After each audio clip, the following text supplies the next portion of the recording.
Assalamu alaikum warahmatullahi wabarakatuh. Many of you have asked me, Raya, how come you have ended up in Malaysia? You're 77 years old and your family, nobody's here.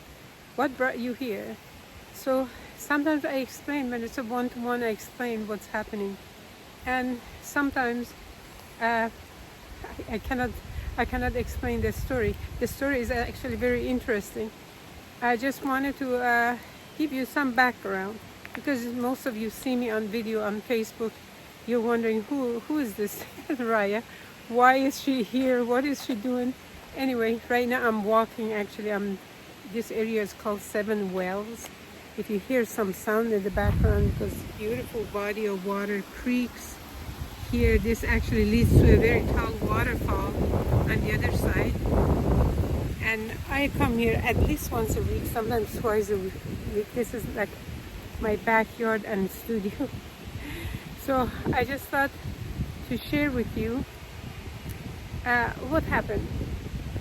My family migrated to US in 1959. I myself, my term was 1969. So I was in US for about 37 years. At that time, when we migrated to US, most of my family, 5 siblings, we were pretty much secular. My parents were Muslim, but really they did not ask us to practice. We were just on our own. We did whatever we wanted to do.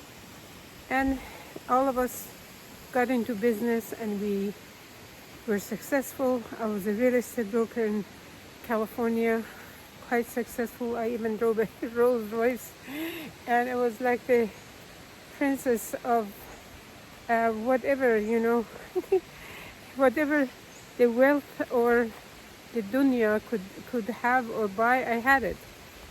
But then finally I realized this is not going very far. I was not happy. Money did not buy me anything, did not bring me happiness. So I thought if I got married, it would be the right thing, and that also was not the right thing, because I was not practicing Muslim, and I married someone who also had nothing to do with religion, although he became Muslim to marry me because this is what I knew was the proper thing to do. So by name I was Muslim, by practice I wasn't anything. So when I started searching, I joined Hinduism and found a lot of falsity in the false gods, and joined Buddhism. I don't want to make the story very long because I have this already in another video. Buddhism, again, no God, all God, many God, Buddha God, and there was a lot of falsehood in there as well. So what did I do? From there I joined Christianity, and that was just, I thought that was the final home for me. And I loved the Christians. I was with them 7.5 years. But I could never worship Jesus as God. He was not God to me. He was prophet of God. I loved him. Well, anyway, when it came to the bottom line, when the pastor asked me, 7.5 years you've been with us, Raya, don't you want to be baptized, become a Christian? And I said, well, Muslim Christians are the same, you know, just they all believe in one God and Jesus is prophet of God. He said, no, you have to accept that he's God, the Son of God. I said, just give me 4 days and I will get back to you. He said, okay. At that time, I had a Quran that when I got married, we bought it, Yusuf Ali Quran. It had the English translation and Arabic. And I went to a place, to the mountain, rented a room, took the Bible, took the Quran, and I started asking Allah subhanahu wa ta'ala, Allah, I've been looking for you for 15 years, and please guide me. What am I supposed to do? So I opened it to Surah al Fatiha, and I read it in English. When I read it in English, I think it's going to get very loud here. You see the water. You see it? Here. I'll go back up a little bit farther so it would not be so loud. So when I read Surah al Fatiha, You may not believe this, but I actually fainted. I fainted. I thought, that's it. When I came to myself, I was feverish, I was hot, I was sweating, and I thought two things. One is like I finally found Islam, I finally found Allah in this 7 ayahs, 7 verses. I found Allah subhanahu wa ta'ala. And then all the religions that I try to learn, understand, join, practice, I was just afraid that something's going to happen. Allah subhanahu wa ta'ala is going to punish me. So anyway, I just make dua, ask Allah, Allah, I found you. Please forgive me for whatever I have done. I want to be a Muslim. I am so sorry that I joined these other religions.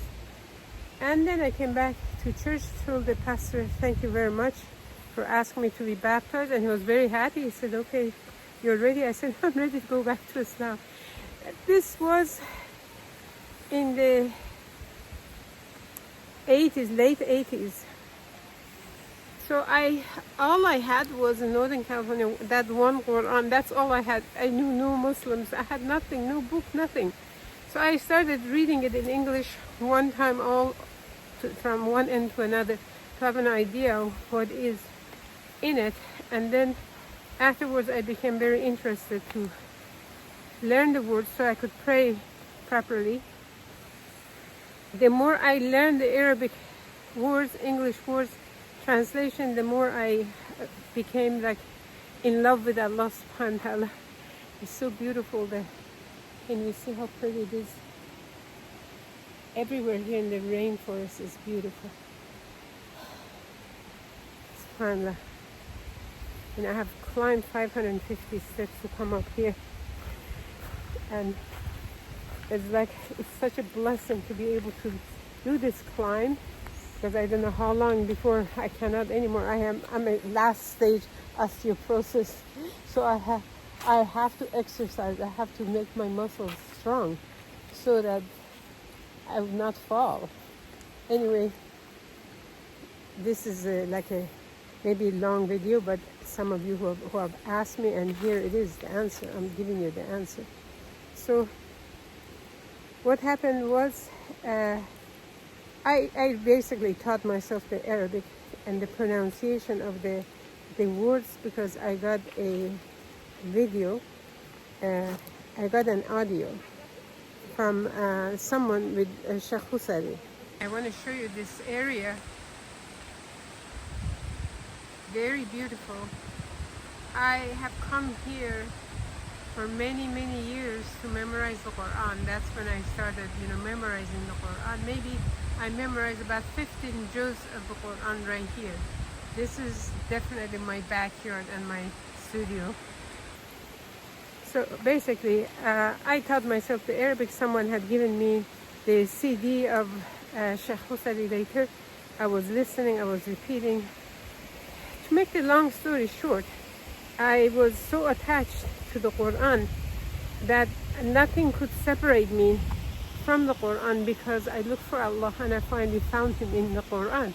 So for many years I was memorizing. Even I moved to Egypt. So, okay, before I tell you about that, I was still in the process of memorizing. My kids had left home. I was in Northern California, no Muslims, and I was anxious to be among the Muslims. I was anxious to practice. So I moved to Egypt. But before I did that, I have to tell you that I became very active propagating Islam. From the time I had the feeling what Islam is, and I started praying and practicing, I started propagating. I started telling everybody about Islam. I would go to schools, I was in Northern California, and I would go to churches, universities, and talk about Islam. I didn't know how to give public talk. I was so shy, and whatever I could do, I just wanted to say Islam is monotheism. And after the 911, just everybody's considering Muslim terrorists, I felt that this was my duty to talk about it. And people reacted in such a positive way that I decided I need to educate myself. I went back to university. I was, I think, 56 years old. I went back to the university to study media, mass media, and journalism. So I went to the university, got a degree, then I got bachelor's degree, then it was time to get master's degree, and I decided I do not want to be in US anymore. I wanted to be among the Muslims. In the meantime, I had met, by the way, people in Los Angeles and in San Francisco, some Muslims. I had made some connection by then, alhamdulillah. But I felt still very strange being somewhere where there are no Muslims. Anyhow, long story short, I applied for a master's degree in Egypt, American University in Cairo. I got accepted. Ended up getting 2 master's degree, media, mass media, journalism, mass media, and television journalism. So when I actually traveled to Egypt, my intention was migration, was hijrah. I did not want to come back anymore. I had sold my home and put whatever I could not take in the storage and gave away just about most everything. I traveled with like 7 suitcases to Egypt. That was going to be my final destination. I was not going to come back anymore. My kids had left. They were on their own, not interested to follow the same path. So I pretty much, my parents had passed away. Siblings were not practicing. So this for me was finished. I had to go. I ended up really loving Egypt, loved the people. It was absolutely fantastic for me. And while I was there, I started a 4-year university course, Islamic Studies, online, because just memorizing the Quran, I just needed to add more of Islamic knowledge. And alhamdulillah, I did some of it. I finished it later, actually, in Malaysia.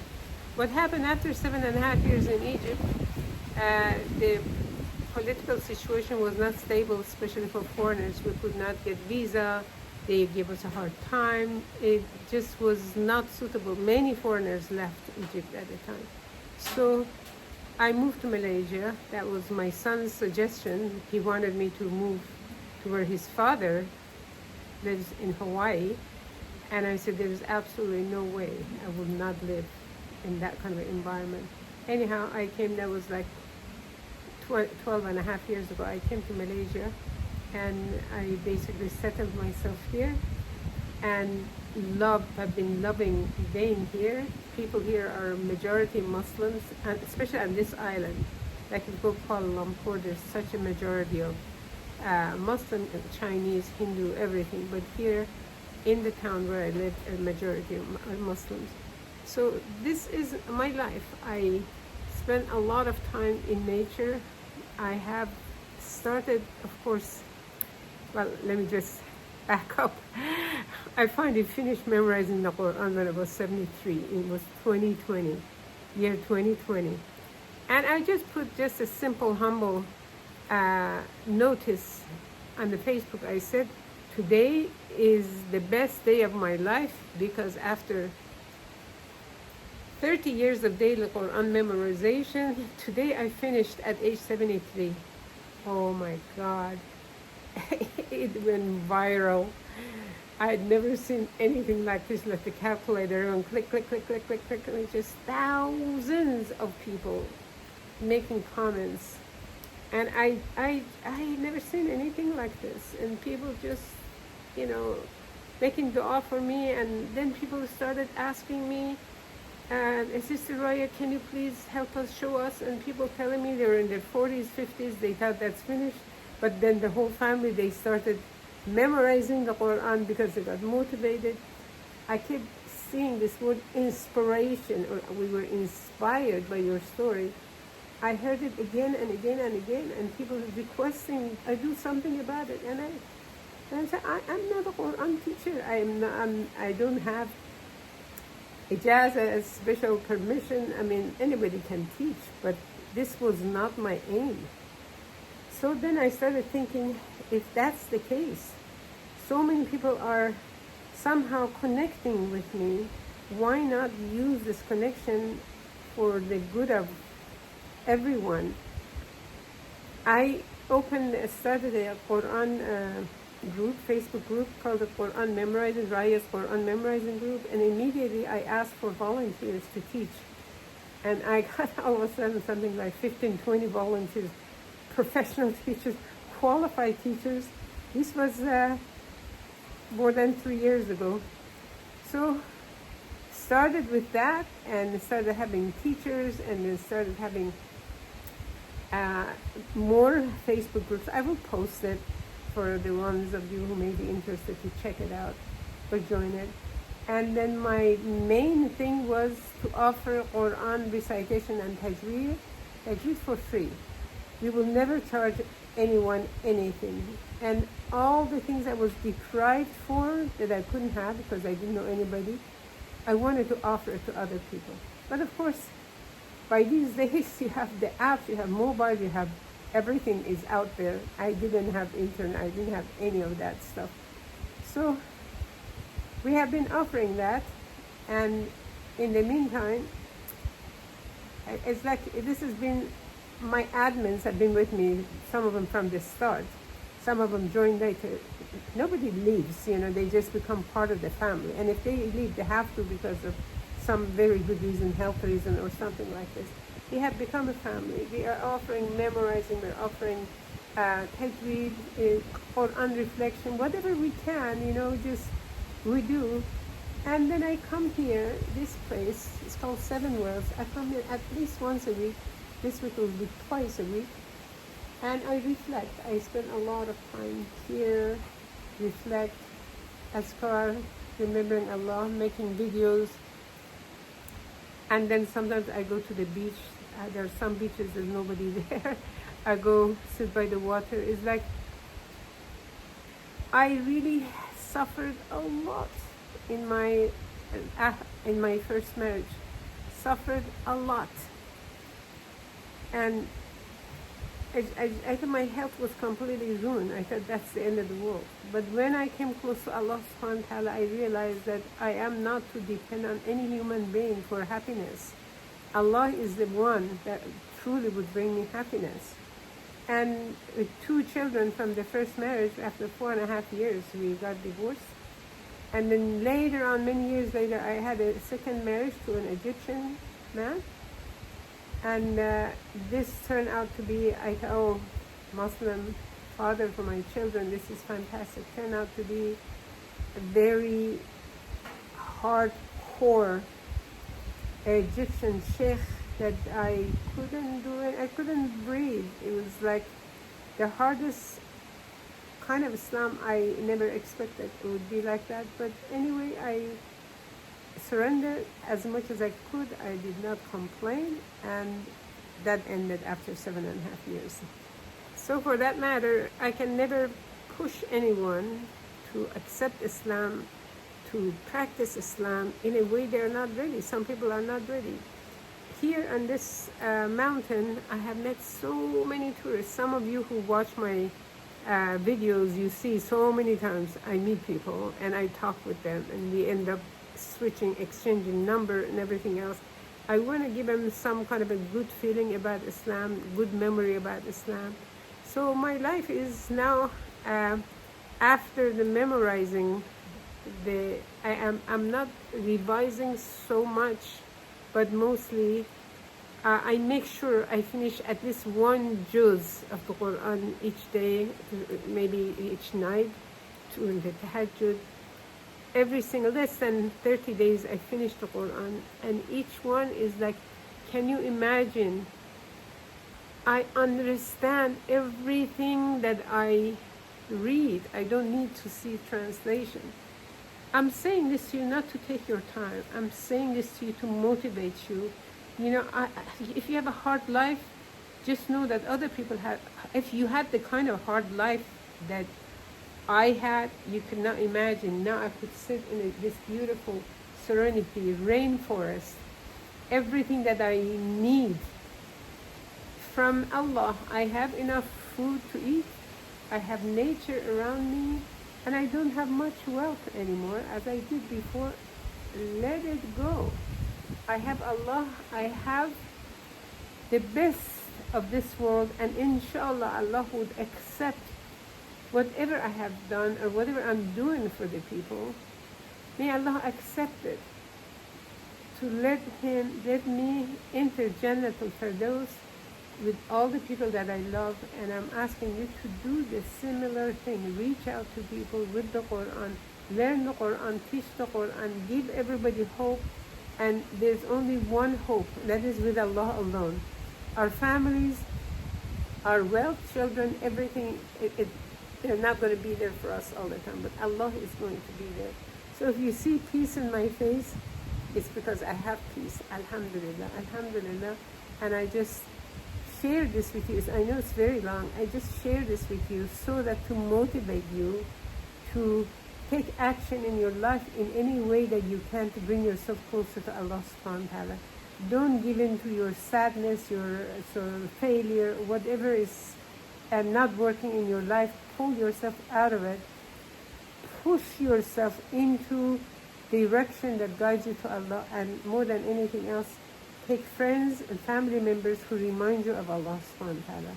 May Allah bless you. May Allah give you the best in this world and the hereafter. Ameen ya Rab. Assalamu alaikum wa rahmatullahi wa barakatuh. This halfway.